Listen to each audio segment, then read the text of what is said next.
তো hello friends, good evening. এখন good ইভিনিংও বলা চলে না, রাত্রির বেজে গেছে 10টা। তো আমি আজকে চিকেন কষা রান্না করছি। তো এর আগেও দেখিয়েছি এবং অনেক ইউটিউবার্সরাই করে চিকেন কষা। আমি অত ভালো পারি না, তবে হ্যাঁ আমি জাস্ট চেষ্টা করি। তো সবার প্রথমে চিকেনগুলোকে আমি ভেজে নিলাম, দেখতেই পাচ্ছ। চিকেনগুলোকে লাল লাল করে ভেজে নেওয়ার পরে পেঁয়াজটাকে কেটে নিলাম। কিন্তু আমার যেহেতু ক্যামেরা ধরার কেউ ছিল না, সেহেতু আমি নিজে একা হাতে ক্যামেরা আর এক হাতে পেঁয়াজটা কাটলাম। যাই হোক, কষ্ট করে হলেও তোমাদেরকে দেখালাম পেঁয়াজটা এইভাবে কেটে। তারপরে পেঁয়াজটাকে এরকম করে ছাড়িয়ে নিলাম, কেন কি এরকম করে ছাড়িয়ে নেওয়ার পরে তেলে যখন দেওয়া হয় না, তখন বেশ একটা ভালো দেখতেও লাগে আর অ্যারোমাটাও দারুণ আসে। একসাথে করলে পরে অতটা ভালো আসে না। যাই হোক, এভাবে করে নিলাম। এবার কড়াইতে আমি পেঁয়াজগুলো দিয়ে দিলাম। পেঁয়াজগুলো ভালো করে নাড়াচাড়া করে এইবার আমি ওর ওপর দিয়ে একটু অল্প মতো চিনি দিয়ে দেবো।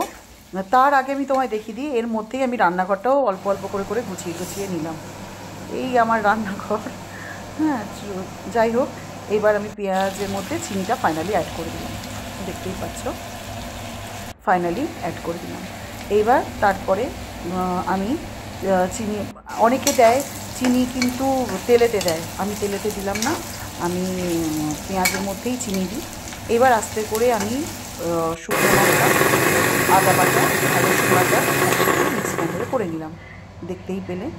তারপরে আবার গ্যাসটা অন করে, কেন কি আমি গ্যাসটা নিভিয়ে দিয়েছিলাম, গ্যাসটা আবার অন করে ভাজা পেঁয়াজটার মধ্যে একটু নাড়াচাড়া করে তার মধ্যে মশলাটা যেটা আমি বেটে রেখেছিলাম, যেই মশলাটা আমি বেটে রেখেছিলাম সেই মশলাটা আমি দিয়ে দিলাম।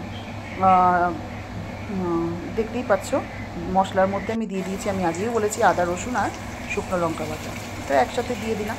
দেওয়ার পরে একটু নাড়াচাড়া করে ভালো করে নাড়াচাড়া করলাম।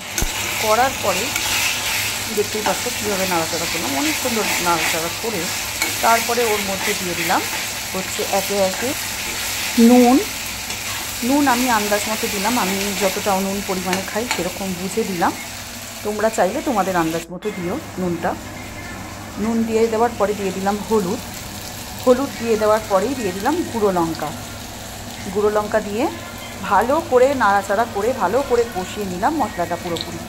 দেখতেই পাচ্ছ নুন পরিমাণ মতো দিচ্ছি, এরপরে হলুদটা দিয়ে দিলাম। তারপরে দিয়ে দিচ্ছি হচ্ছে গুঁড়ো লঙ্কা বা কাশ্মীরি মির্চ। তোমরা গুঁড়ো লঙ্কা খেতেও যে যেরকম ঝাল খাবে সে সেরকমভাবে করবে। আমি কম ঝাল খাই যেহেতু, সেই জন্য কাশ্মীরি মির্চটাই আমি অ্যাপ্লাই করেছিলাম। তো এরপরে আমি দিয়ে দেবো হচ্ছে আমাদের শো স্টপার চিকেনটা যেটা ফ্রাই করে চিকেনটা রেখেছিলাম সেটা দিয়ে দিলাম ওর মধ্যে। দেখতেই পাচ্ছ চিকেনগুলো দিয়ে দেওয়ার পরে ভালো করে গা মাখা করে অনেকক্ষণ ধরে ভালো করে কষালাম মাংসটা। মশলা দিয়ে মশলাগুলো যতক্ষণ না ওদের গায়ে লেগে গেল বা ভালো করে ভেতরে ঢোকা পর্যন্ত আমি মশলাগুলোকে খুব ভালো করে কষিয়ে তার উপর দিয়ে দিলাম জল দিয়ে ঢাকা চাপা দিয়ে সিম করে দিয়ে ওটাকে ফুটতে দিলাম প্রায় 10 থেকে 15 মিনিট। ফুটে আসার পরে আমি ঢাকনি খুলে তোমাদেরকে আরও জিনিসগুলো কী তার সাথে করেছি সেটাও দেখিয়ে দিই। ভাত করেছি, গরম গরম ভাত খুব ভালো লাগে। আর ডাল, এটা কিন্তু মুগের ডাল। মুগের ডালটা আমি একটু অন্যরকম করে করেছি। তো এই দেখো আমার মাংস ফুটে এসছে, আর একটু নাড়াচাড়া করে নেব, নিয়ে এর ওপর দিয়ে দেবো। ভালো করে নাড়াচাড়া করে নিই, আগে ভালো করে নাড়াচাড়া করে নিই, তারপরে কী দিচ্ছি তোমাদেরকে দেখাচ্ছি। দাঁড়া,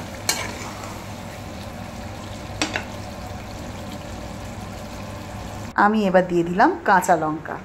হ্যাঁ বন্ধুরা, কাঁচা লঙ্কাটা না মাংসেতে না একটা আলাদা, চিকেনটায় বিশেষ করে আলাদা গন্ধ এনে দেয়। আমি কাঁচা লঙ্কাটা প্রেফার করি যেহেতু, সেই জন্য আমি কাঁচা লঙ্কাটা দিলাম। দেওয়ার পরে কষা হয়ে গেছে মাংস, এবার একটু দিয়ে দিলাম ধনে পাতা দিয়ে ভালো করে নাড়িয়ে চাড়িয়ে মাংসটা এবার হয়ে গেছে। ব্যাস, এই ছিল আজকের আমার রেসিপি মেন। তো মাংসটা এবার নিভিয়ে দিলাম। এবার কখন খেতে বসেছি সেটা দেখলে তোমরা আশ্চর্য হয়ে যাবে। রাত তখন বেজে গেছে হচ্ছে প্রায় 12টা, দেখাচ্ছি তোমাদেরকে।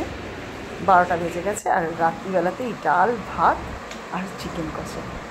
তো আমার ভিডিওটা যদি তোমাদের ভালো লেগে থাকে তাহলে অবশ্যই লাইক, শেয়ার, কমেন্ট, সাবস্ক্রাইব করে দিও, আর পাশে থাকা বেল আইকনটা টিপে দিও।